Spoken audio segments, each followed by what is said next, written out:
नमस्कार। आज हम इतिहास के कुछ ऐसे पन्नों को देखने वाले हैं जिन पर अक्सर ध्यान नहीं जाता। ये कहानी है बिहार में विद्रोह की, एक ऐसी लड़ाई की जो 1857 के मशहूर संग्राम से बहुत बहुत पहले ही शुरू हो चुकी थी। तो एक सीधा सा सवाल है, ब्रिटिश हुकूमत के खिलाफ जंग असल में शुरू कब हुई? ज्यादातर लोगों के दिमाग में एक ही साल आता है ना? 1857। लेकिन क्या कहानी सिर्फ इतनी ही है? तो चलिए चलते हैं इस छिपे हुए इतिहास की गहराइयों में। हमारा फोकस 1857 पर नहीं, बल्कि उससे कहीं पहले छोटा नागपुर के इलाके पर रहेगा। अगर हम स्कूल की किताबें उठाकर देखें तो ज्यादातर में 1857 को ही क्रांति की शुरुआत बताया जाता है। लेकिन असल में ना, ये तो एक बहुत लंबी लड़ाई का बस एक हिस्सा था। असली कहानी तो बहुत पहले शुरू हो गई थी। जी हाँ, करीब करीब 100 साल पहले से ही छोटा नागपुर का पठार वो सिर्फ एक जगह नहीं थी। वो आज़ादी की लड़ाई का एक ऐसा मैदान बन चुका था जहां ब्रिटिश राज के खिलाफ लगातार संघर्ष चल रहा था। तो ये सब शुरू कैसे हुआ? चलिए उन पहली चिंगारियों को देखते हैं जो बाद में एक बड़ी आग बनी। हम बात कर रहे हैं 1700 के दशक की, यानी कि 18वीं सदी के बिल्कुल आखिरी सालों की। सोचिए, अंग्रेजों के आने के कुछ ही समय बाद 1767 में ही छोटा नागपुर के आदिवासियों ने अपने तीर कमान उठा लिए थे। और ये कोई छोटी मोटी लड़ाई नहीं थी, ये तो बस शुरुआत थी। ये विरोध, ये आग फैलती गई 1771 में पलामू में, फिर 1797 आते आते तमाड़ में, तो ये विद्रोह और भी ज्यादा बड़ा और भयानक हो गया। तो सवाल ये है कि आखिर ये सब हो क्यों रहा था? ये लोग लड़ क्यों रहे थे? देखिए, इसकी एक बहुत बड़ी वजह थी 1793 में आया परमानेंट सेटलमेंट। ये अंग्रेजों का एक नया लैंड रेवेन्यू सिस्टम था जिसने जमींदारों को जमीन का मालिक बना दिया रातों रात। अब समझिए, ये आदिवासी समुदायों के लिए कितना बड़ा झटका था। उनकी परंपरा में जमीन किसी एक इंसान की नहीं होती थी, पूरे कबीले की, पूरे समुदाय की होती थी। तो ये नया कानून ये सिर्फ उनकी जमीन पर नहीं, बल्कि उनके जीने के तरीके, उनकी पूरी पहचान पर हमला था। इसलिए ये लड़ाई सिर्फ जमीन की नहीं, अपनी आज़ादी और अपनी पहचान बचाने की लड़ाई बन गई। ठीक है, तो अब कहानी आगे बढ़ती है। हम 19वीं सदी की शुरुआत में आते हैं और यहाँ आकर ये संघर्ष और भी ज़्यादा तेज और भी ज़्यादा ऑर्गेनाइज्ड हो जाते हैं। अब ये छोटी मोटी लड़ाइयाँ नहीं रही थी, विद्रोह बहुत बड़े लेवल पर होने लगे थे।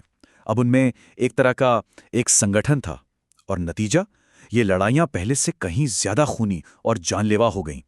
और ये कितना भयानक था, इसका अंदाजा आपको सिर्फ एक आंकड़े से लग जाएगा। सिर्फ एक विद्रोह की बात करते हैं, कोल विद्रोह। इसमें 800 से लेकर 1000 लोगों की जान गई थी। जरा सोचिए, उस जमाने में ये कितनी बड़ी, कितनी चौंकाने वाली संख्या रही होगी। और ये कोई मनगढ़ंत बात नहीं है, ये आंकड़े हमें इतिहास के पन्नों में मिलते हैं। ये था 1831-32 का कोल विद्रोह। बुद्धू भगत जैसे लीडर्स इसके हीरो थे। वाकई ये संघर्ष के इतिहास का एक बहुत ही खूनी और यादगार पन्ना है। लेकिन ऐसा नहीं है कि सिर्फ कोल विद्रोह ही हुआ था, ये तो एक पूरी चेन थी।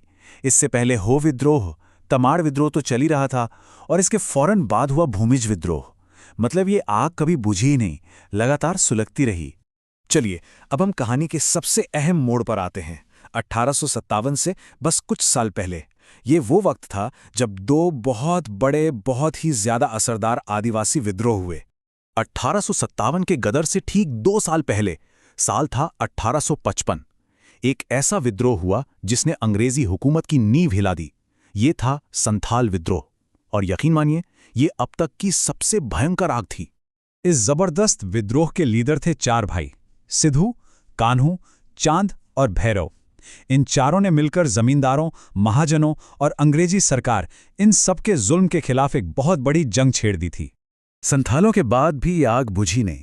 इस बार लड़ाई की मशाल उठाई मुंडा समुदाय ने, और उनके लीडर, एक ऐसा नाम जो आज भी अमर है, जिसे लोग भगवान की तरह पूजते हैं, बिरसा मुंडा।